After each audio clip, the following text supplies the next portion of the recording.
Now, you don't have to play Dungeons and Dragons to know that it has a legion of dedicated fans around the world. My next guest was not always a D&D fan, but he's become an influential part of the D&D community in helping create that other fantasy universe in a very tangible way. And it's all through YouTube. With over 160,000 subscribers, his channel, Black Magic Craft, has become a phenomenon on its own. Winnipeg dad and YouTuber Jeremy Pilipo joins me now. Good morning. Good morning. Now, your channel, Black Magic Craft, is not necessarily exclusively for Dungeons and Dragons fans. What do you do on your channel?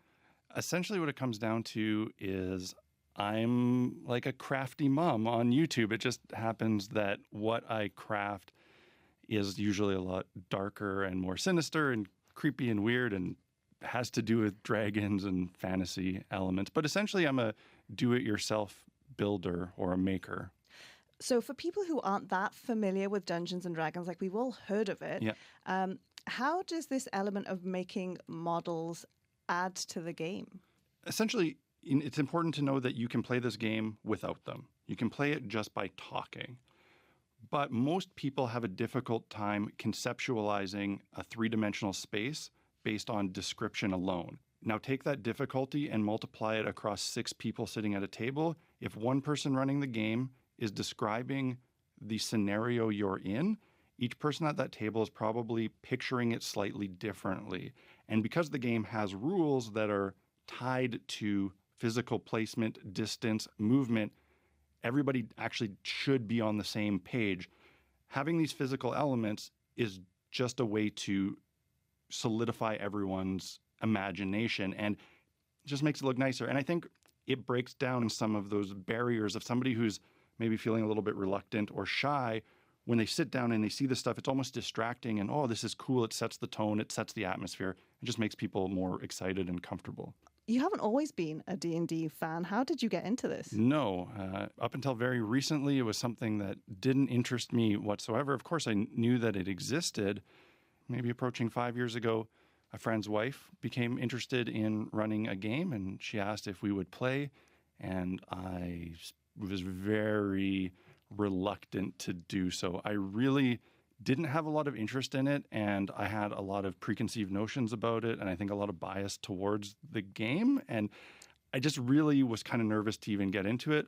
But, out of respect for a friend and wanting to help them try something, I decided, sure, I'll give it a shot. And it only took about maybe an hour of playing before I was totally hooked, and within a week was planning on running my own game.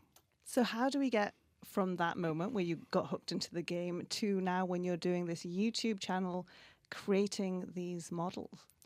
It very rapidly took shape for me. I played 1 or 2 games as a player, and we weren't playing with any props or visual aids. Really, we were playing a more traditional version of the game, which was all narrative.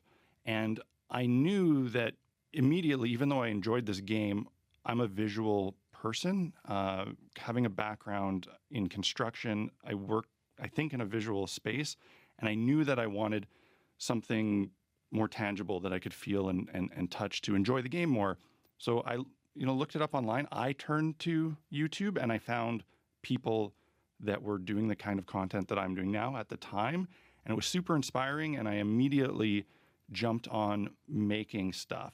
And what was out there at the time, it was fairly limited in terms of the materials and things that people were using to create this stuff. A lot of people were either using off-the-shelf, very expensive models that, the industry created, or they were using whatever kind of scraps they could find. Cardboard was a big thing.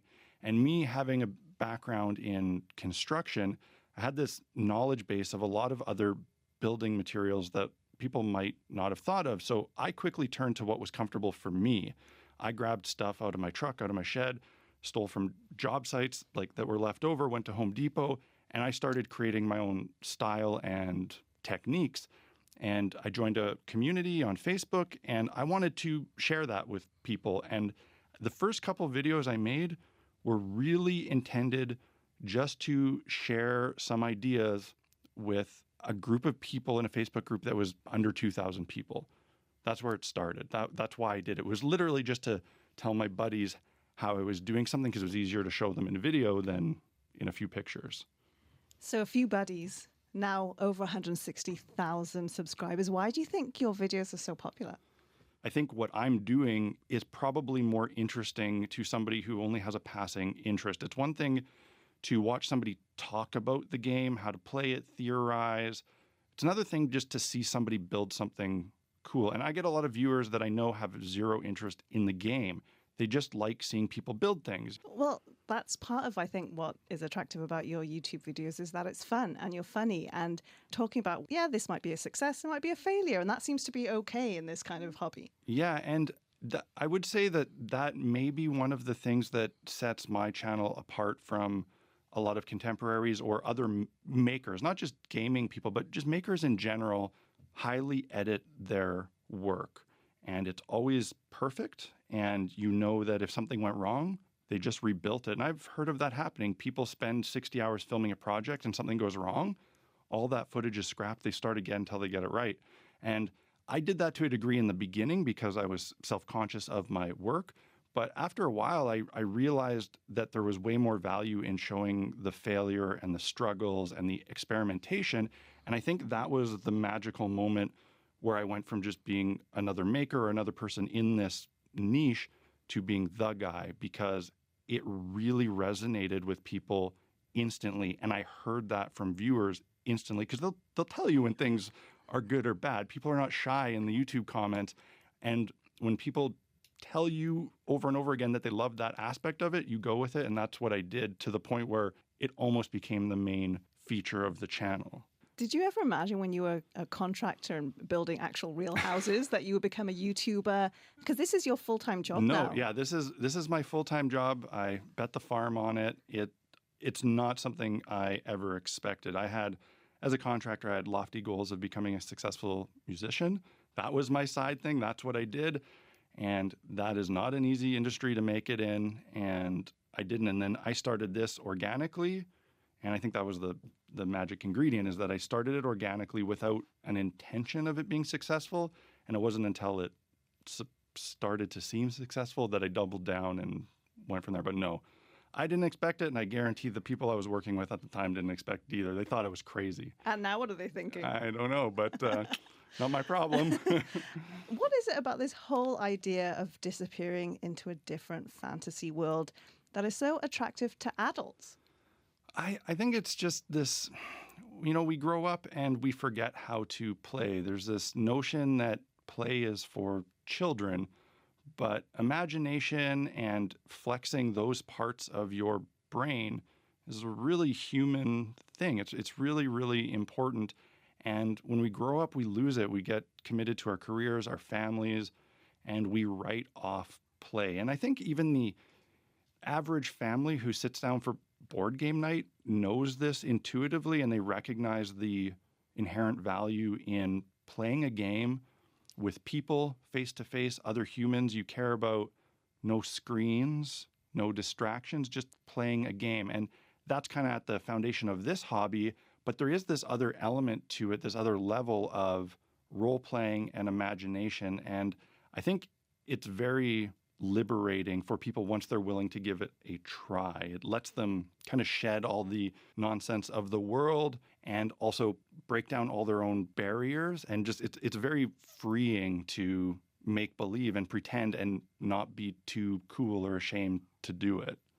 Jeremy, thank you so much for this. You're welcome. It's been a pleasure. Winnipeg YouTuber Jeremy Pilipo, and you can check out his channel on YouTube. It's called Black Magic Craft, and I know you want to see some pictures of his incredible models. Well, you're in luck because we've written an entire feature on him and his work, and there are lots and lots of pictures. So that's already posted online. So head over now to our website, cbc.ca/Manitoba.